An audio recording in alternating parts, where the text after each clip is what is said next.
Hello friends, आज हम आपको बताएंगे कि ब्रांड DigiOne के ऐप में ब्रांड और वाइट केयर का EW किस तरीके से चेक करते हैं। सबसे पहले हमको जाना है ड्रॉप बॉक्स में।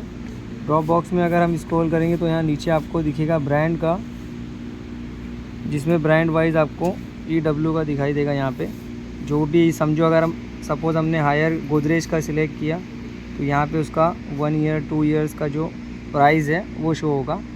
और अगर हमको वाइट केयर का देखना है तो हमको जाना रहेगा, सपोज़ हम कोई भी एक मॉडल सेलेक्ट करेंगे फ्रिज या वॉशिंग मशीन का।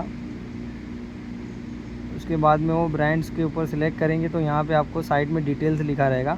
यहाँ पे एक्सटेंड वारंटी लिखे रहेगा 1 ईयर, समझो एडिशनल वारंटी 1 ईयर 1123 जो लिखा है ये LG का रेफ्रिजरेटर का 1 ईयर पे आपको इतना देना रहेगा कस्टमर को 1123। अगर उसको 2 ईयर्स करना है तो 2294, अगर 3 ईयर्स का करना है तो 4636 करना है।